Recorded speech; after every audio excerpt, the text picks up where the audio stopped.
Hello guys, welcome to my YouTube channel. അപ്പോൾ ഇന്നത്തെ video money plant എങ്ങനെ stem കട്ടിങ്ങിൽ നിന്ന് പ്രൊപ്പഗേറ്റ് ചെയ്തെടുക്കാം എന്നാണ്. അതിനായിട്ട് നമുക്ക് പോട്ടി മിക്സ് ആവശ്യമായിട്ടുണ്ട്. പോട്ടി മിക്സിനായിട്ട് ഞാനിവിടെ equal amount of cow dung and coco പീറ്റാണ് എടുത്തിട്ടുള്ളത്. അതിനുശേഷം ഒരു പോട്ട് എടുക്കുക. നിങ്ങൾക്ക് ഇഷ്ടമുള്ള ഒരു പോട്ട് എടുക്കാം. അതിൽ ഡ്രെയിനേജ് ഹോൾസ് ഉണ്ടെന്ന് ഉറപ്പ് വരുത്തുക. ഡ്രെയിനേജ് ഹോൾസ് അടയ്ക്കാനായിട്ട് സാധാരണ എടുക്കുന്ന പെബിൾസ് ആണ്. ഞാനിവിടെ എടുക്കുന്നത് ഒരു നെറ്റിൻ്റെ പീസാണ്. ഞാൻ സാധാരണ യൂസ് ചെയ്യുന്നത് നെറ്റിൻ്റെ പീസാണ്. നെറ്റിൻ്റെ പീസ് എടുക്കുക. അത് നമ്മൾ കറക്റ്റ് ഇതിൽ കട്ട് ചെയ്തെടുത്തതിന് ശേഷം ഈ പോട്ടിനുള്ളിലേക്ക് നമ്മൾ ഇറക്കി വയ്ക്കുമ്പോൾ ശ്രദ്ധിക്കേണ്ട കാര്യം, കറക്റ്റായിട്ട് പോട്ടിൻ്റെ ഹോൾസ് എല്ലാം കവറാവുന്ന രീതിയിൽ വേണം ഇറക്കി വയ്ക്കേണ്ടത്. ഇറക്കി വെച്ചതിന് ശേഷം നമ്മൾ നേരത്തെ പ്രിപ്പയർ ചെയ്ത് വെച്ച കൗഡങ്ങും കൊക്കോ പീറ്റും നമ്മൾ ഇതിലേക്ക്, അതായത് ചകിരിച്ചോറും ചാണകപ്പൊടിയും ഈക്വൽ എമൗണ്ടിൽ എടുത്തത് ഇതിലേക്ക് ആഡ് ചെയ്ത് കൊടുക്കുക. വേറെ ഫെർട്ടിലൈസേഴ്സ് ഒന്നും ആഡ് ചെയ്യേണ്ട കാര്യമില്ല, പ്രൊപ്പഗേഷൻ ആയതുകൊണ്ട്. അതിനുശേഷം നല്ലോണം ടാപ്പ് ചെയ്ത് കൊടുക്കുക. ടാപ്പ് ചെയ്യുമ്പോൾ എയർ ബബിൾസ് എന്തെങ്കിലും ഉണ്ടെങ്കിൽ അങ്ങ് പൊക്കോളും. അതിനുശേഷം ലോങ് ആയിട്ടുള്ള ഒരു മണി പ്ലാന്റിൻ്റെ കട്ടിങ് എടുക്കുക. അത് നിങ്ങൾക്ക് നിങ്ങളുടെ വീട്ടിൽ നിന്നോ നിങ്ങളുടെ ഫ്രണ്ടിൻ്റെ വീട്ടിൽ നിന്നോ എവിടെ നിന്നാണെന്ന് വെച്ചാൽ അവിടെ നിന്ന് എടുക്കുക ഒരു കട്ടിങ്. ഈ കട്ടിങ് നോക്കിക്കഴിഞ്ഞാൽ പറ്റും, ഇതിലൊരു നോഡുണ്ട്, അതിന് മുകളിലൊരു ലീഫ് ഉണ്ട്, പിന്നെ അതിന് ബാക്കി പാർട്സിനെയാണ് നമ്മൾ സ്റ്റെം എന്ന് പറയുന്നത്. കുറേ നോട്ട്സ് ഉണ്ട് അതിൽ. ആ നോഡും ഒരു ലീഫും നിൽക്കത്തക്ക രീതിയിൽ കട്ട് ചെയ്ത് കൊടുക്കുക. ഇപ്പോൾ ലീഫ് ഇല്ലാത്ത പാർട്ടാണെങ്കിൽ നോഡ് മാത്രം വെച്ച് കട്ട് ചെയ്ത് കൊടുക്കുക. എല്ലാം നമ്മൾ അതേപോലെ തന്നെ കട്ട് ചെയ്യുക. മണി പ്ലാന്റ് എന്ന് പറഞ്ഞു കഴിഞ്ഞാൽ ഈസി ആയിട്ട് വേര് പിടിപ്പിക്കാൻ പറ്റിയ ഒരു പ്ലാന്റ് ആണ്. അത് വെള്ളത്തിലായാലും സോയിലായാലും നമുക്ക് ഈസി ആയിട്ട് വേര് പിടിപ്പിക്കാൻ പറ്റും.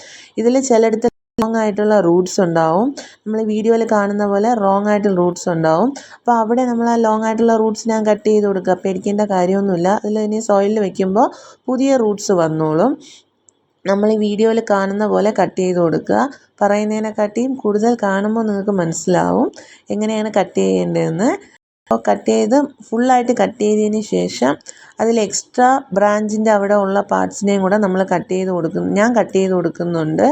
അതായത് ഇപ്പോൾ ഈ ഇതിൽ കാണുമ്പോൾ നമുക്ക് മനസ്സിലാവും, താഴെ കാണുന്ന നോഡ്, മുകളിൽ കാണുന്ന ലീഫ്, സൈഡിൽ എക്സ്ട്രാ ബ്രാഞ്ച് നമ്മൾ കുറച്ച് നിൽപ്പുണ്ടായിരുന്നു, ഞാൻ കട്ട് ചെയ്ത് കൊടുക്കുന്നുണ്ട്. അത് കട്ട് ചെയ്ത് കൊടുത്തില്ല എന്നും ഒരു പ്രശ്നമില്ല, വേര് പിടിച്ചോളും. ഞാനിവിടെ കട്ട് ചെയ്ത് കൊടുക്കുന്നുണ്ട്.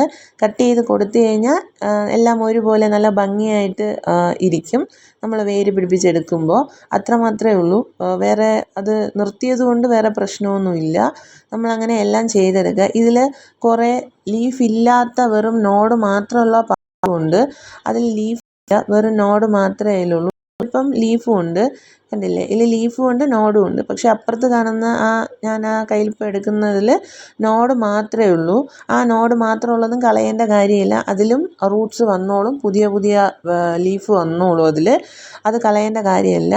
പിന്നെ നമ്മൾ ഇനി നേരത്തെ ഉണ്ടാക്കി വെച്ച പോട്ടി മിക്സ് എടുക്കുക. എടുത്തതിന് ശേഷം നമ്മുടെ കയ്യിൽ കമ്പോ എന്താണോ നമ്മുടെ കയ്യിലുള്ളത് അതെടുക്കുക. അത് ചെറിയൊരു ഹോൾ ഉണ്ടാക്കുക. ഈ നോട്ട്സിനെ പതിയെ പൊട്ടാതെ നമ്മൾ താഴേക്ക് ഇറക്കി വെച്ച് കൊടുക്കുക. ഈ നോട്ട്സ് ഒരിക്കലും പൊട്ടിപ്പോകരുത്. ഫോഴ്സിൽ നമ്മൾ ഇറക്കി വെക്കരുത്. പതിയെ സ്ലോ ആയിട്ട് ചെയ്യുക. എല്ലാ സൈഡിലും നമ്മൾ ഇതുപോലെ ഇറക്കി വെച്ച് കൊടുക്കുക. പോട്ടിൻ്റെ എല്ലാ സൈഡിലും വെക്കുമ്പോൾ നല്ല തിക്കായിട്ട് ബുഷിയായിട്ട് നമുക്ക് കിട്ടും. ഒരു ഭാഗത്ത് മാത്രം വെക്കുവാണെങ്കിൽ നമുക്കത്ര ബുഷിയായിട്ട് കിട്ടത്തില്ല. ഒരിടത്ത് മാത്രം ഗ്രോത്ത് ഉണ്ടായി അങ്ങനെ നിൽക്കും. നമ്മൾ എല്ലാ സൈഡിലും ഇതുപോലെ വെക്കുവാണെങ്കിൽ എല്ലാ സൈഡിൽ നിന്നും വേര് വന്നിട്ട് അത് നല്ല ബുഷിയായിട്ട് കിട്ടുന്നതാണ്. അപ്പോൾ ഈ ലീഫ് പതിയെ ചെയ്യുക. നല്ല ഇറുക്കി ചെയ്ത് കഴിഞ്ഞ് കഴിഞ്ഞാൽ ചിലപ്പോൾ അത് പൊട്ടിപ്പോകാൻ ചാൻസ് ഉണ്ട്. നോഡ് പൊട്ടിപ്പോയി കഴിഞ്ഞ് കഴിഞ്ഞാൽ പിന്നെ അതിൽ വേര് വരത്തില്ല. നമ്മൾ അതായത് വെള്ളത്തിൽ വെച്ച് വേര് പിടിപ്പിക്കാതെ അറ്റ്ലീസ്റ്റ് വെക്കുന്നതുകൊണ്ടാണ് പതിയെ ചെയ്യാൻ വേണ്ടി പറയുന്നത്. വെച്ചാൽ വേര് വന്നിട്ടുണ്ടെങ്കിൽ പിന്നെയും കുഴപ്പമില്ല. നമുക്ക് ഒരു വേര് പോയാൽ വേറെ വേര് അതിൽ ഉണ്ടാവും, അതിൽ നിന്ന് വന്നോളും എന്ന് പറയും. ബാക്കി ആ ലീഫ് ഇല്ലാത്ത ആ നോട്ട്സ് മാത്രമുള്ള അതിനെയും നമ്മളിതുപോലെ സോയിലിൽ അങ്ങ് വെച്ച് കൊടുക്കുക. സോയിലിൽ ജസ്റ്റ് അതിൻ്റെ മുകളിൽ കൂടെ സോയിൽ ഇട്ട് കൊടുക്കുക. അത്രയേ ഉള്ളൂ. അപ്പോൾ ഇങ്ങനെയാണ് ഞാൻ സെറ്റ് ചെയ്ത് വെച്ചിരിക്കുന്നത്. ഇനി നമ്മൾ വെള്ളം ഒഴിച്ച് കൊടുക്കുക. ഇപ്പം നമ്മൾ നട്ടതേ ഉള്ളൂ, അതുകൊണ്ട് ചെറുതായിട്ട് വെള്ളം ഒഴിച്ച് കൊടുക്കുക. ഓവറായിട്ട് വെള്ളം ഒഴിക്കേണ്ട. ഇൻഡയറക്റ്റായിട്ട് സൺലൈറ്റ് കിട്ടുന്ന എവിടെയെങ്കിലും ഇപ്പം കുറച്ച് ദിവസത്തേക്ക് വെച്ച് കൊടുത്താൽ മതി. ഡയറക്റ്റ് സൺലൈറ്റിൽ വെക്കരുത് മണി പ്ലാന്റ്. അതിനുശേഷം നമ്മൾ നോക്കിക്കഴിഞ്ഞാൽ കാണാൻ പറ്റും, ഞാൻ മുമ്പേ ചെയ്ത ഒരു മണി പ്ലാന്റിൻ്റെ ഒരു കട്ടിങ്സ് വെച്ചതാണ് കാണാൻ പറ്റുന്നത്. നോക്കിക്കഴിഞ്ഞാൽ കാണാം നല്ല തിക്കായിട്ട് ബുഷിയായിട്ട് നിൽക്കുന്നത് കാണാൻ പറ്റും. ഇതിൽ ഒരു സ്ഥലം പോലും കാണാൻ പറ്റാത്തത്ര രീതിയിലാണ് അതിൽ ലീഫ് വന്നിരിക്കുന്നത് ചെറിയൊരു പോട്ടിൽ.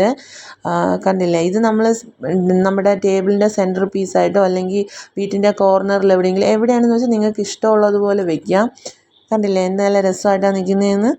അപ്പോൾ വീഡിയോ ഇഷ്ടപ്പെട്ടാൽ എല്ലാവരും ലൈക്ക് ചെയ്യുക, ഷെയർ ചെയ്യുക, കമൻറ്റ് ചെയ്യുക, സബ്സ്ക്രൈബ് ചെയ്യുക.